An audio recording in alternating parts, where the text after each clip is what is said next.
So next speaker is Amin Babadi. Yes, who will talk about self-imitation learning and locomotion movement through termination curriculum.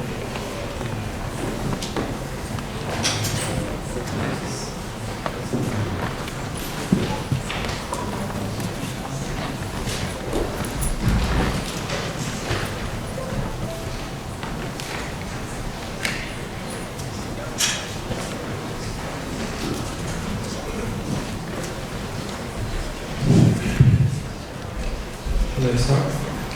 Okay, hello everyone. My name is Amin. I'm a PhD candidate of computer science at Aalto University and a visiting researcher at the University of British Columbia. So this is the work that I've done with the help of my colleague Kourosh Naderi and my supervisor Perttu.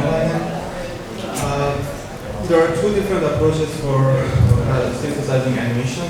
So the more traditional approach is called keyframe animation, where the animators define a number of keyframes, and each keyframe specifies all the joint angles for the character. And then by interpolating through these keyframes, we can produce animations. And this is the most popular technique in producing animation for games, but it has some limitations. For example, because the keyframe animations are not responsive to the environment, you can see some certain behaviors like this in different games, because the characters in keyframe animation cannot actually interact with the objects around them. On the other hand, we have physics-based animations. So in this category, we have characters, and we can control these characters through applying torques to different joints. And the animations are then computed by physically simulating the environment. So that's why these animations will look a lot more natural. They are very useful in games such as FIFA, where the physical interactions are an important part of the gameplay mechanic. So there are a ton of work in the area of physics-based animations. We can divide them into two categories. The first category is planning and search, where we just use a search algorithm for finding the best sequence of actions, and in the category of reinforcement learning, we want to learn a policy through interaction with the environment. So here I'll only point out to the most relevant work to this paper. In the category of planning and search, we have FTI MCTS. This method was developed in our lab in Finland, and this is just an online optimization method inspired by Monte Carlo research that can be applied to any characters, and you can just apply some perturbations to the agent that can just produce robust walking animations. And in reinforcement learning, we have this method called MIG. This method uses some high-quality motion capture animation, and then uses reinforcement learning to find a policy that can imitate that preference animation. And the main motivation behind our work was to somehow combine these two approaches together to use the advantages of both, because in FTI MCTS, we don't need any motion capture data, and it can just work with any arbitrary character, but it's kind of CPU intensive, so you cannot actually use it in real time. But DeepMimic, once the training has been finished, you can easily use that policy in real time, but you have to have this high quality reference animations. So in our category, in our method, we take the character and we apply online optimization. In this case, we applied FTI MCTS to produce this walking animation. After some time, this animation becomes robust and smooth enough. After that, we apply an automatic cycle detection procedure to extract this short walking cycle out of this synthesized animation. And after that, we apply reinforcement learning, in this case, DeepMimic, to find a policy that can actually imitate this preference motion. So we call this process self-imitation learning because in this case, we are actually imitating, the system is imitating the behavior that it produces itself.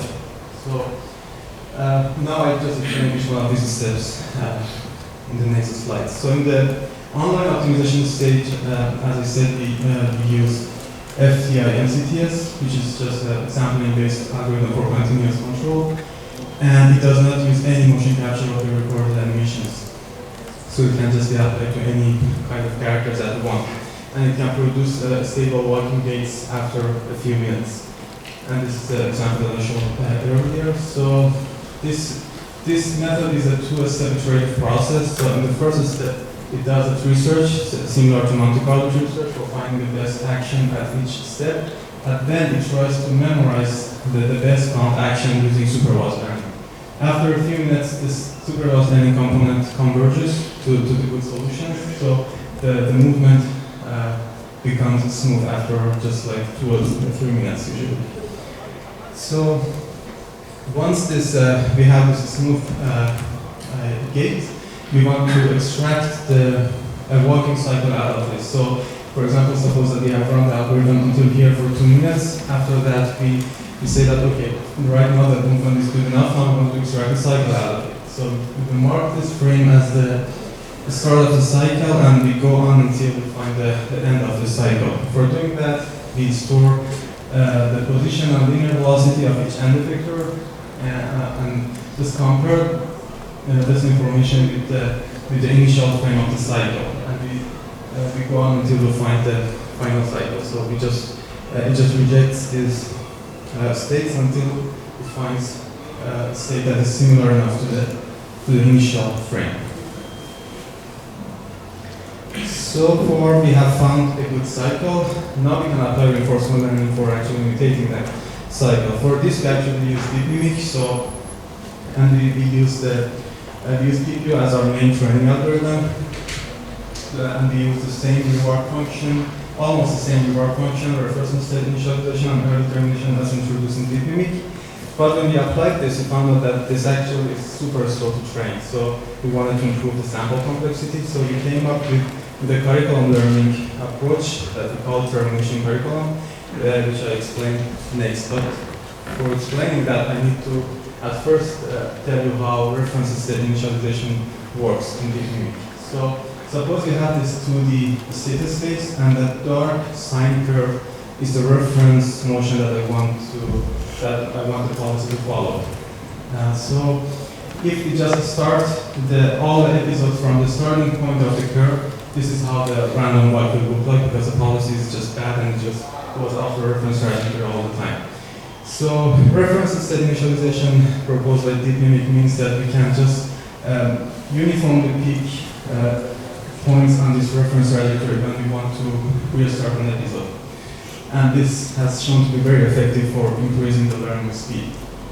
So we took this idea a bit further, but by defining the threshold on the amount of deviation that we are allowed to do from this reference trajectory. So these red dashed curves actually show this tight threshold that we are using. So this tight threshold in the beginning of training means that we will have a lot of short trajectories, because once I come out of this threshold, I just terminate the episode and I start again. And once as the training goes on, I will loosen this threshold. But since the policy has been being trained, so it has learned to somehow stick to the reference trajectory to some extent. So hopefully this will not be as bad as the situation here. So by doing this simple mechanism, we can keep the training algorithm to avoid the simulation budget in fruitless regions of the state space, because these regions are not going to be visited by the optimal policy anymore. For the experiments, we used Open Dynamics Engine as physics engine and Unity 3D for rendering, and we did the simulations in 64 threads. The state features contain position and orientation of pelvis, angular velocity of each bone, and the joint angles. And for actions, we use reference angles and P-controller, which is a very common way of doing so in physics-based animation. And the simulation and control frequency are both set to 30 Hz. And we use TensorFlow and OpenAI baselines for reinforcement learning. And the source code is available at MIG. So, as I said, we can just apply this method to any arbitrary character that we want. So we just pick these 3D characters, And you can see the simulated read of each one of the characters right next to it. And we use 3D capsules for simulating the bone.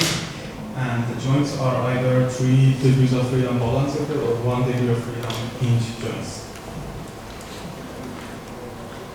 So this is the result in terms of the reward. So the green one is the one using the termination curriculum. So in this version, at the beginning we set the threshold, the reward threshold to 0.75 and then reduced it to 0.5 throughout the training. And the red one is the baseline without the termination curriculum. And as you can see, termination curriculum is actually improving the performance in terms of the speed and the reward significantly. And to see how the training output looks like, this is the initial policy that we have. And this is after $50. This is after 1,000 epochs.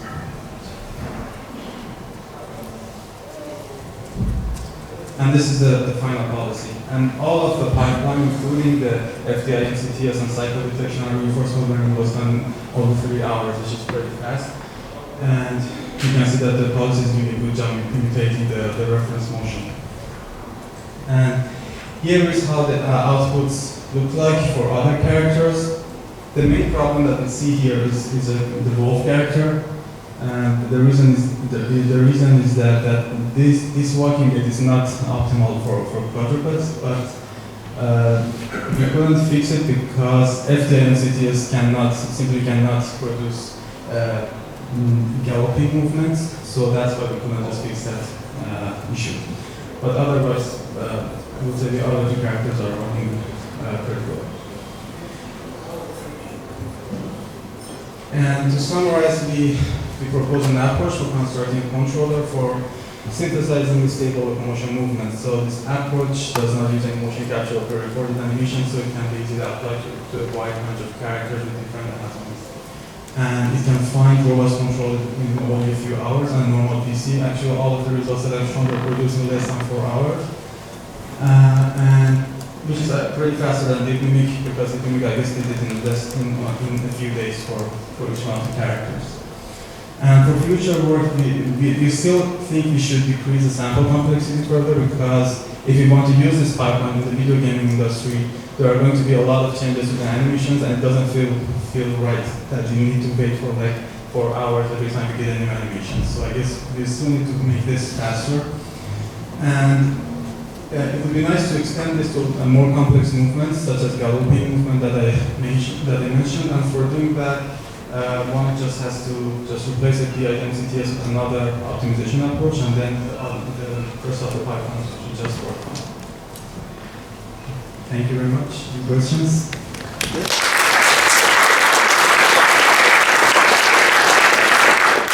Thank you. Any questions? Okay.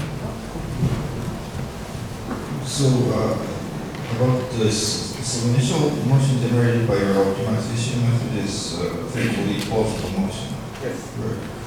Is it possible, have you thought of doing supervised learning with this motion instead of like doing reinforcement learning on the kinematic motion that was produced by this first method?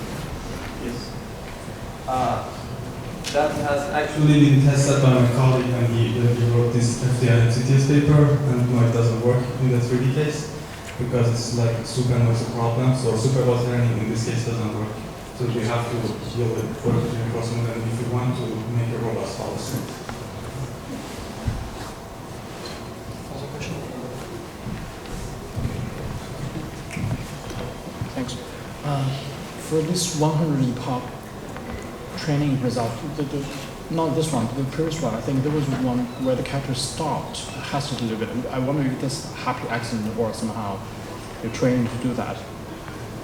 So what was the question? So it walks, then stopped for a while, then. So is that like sort of a side effect of the training, or actually it's aimed for?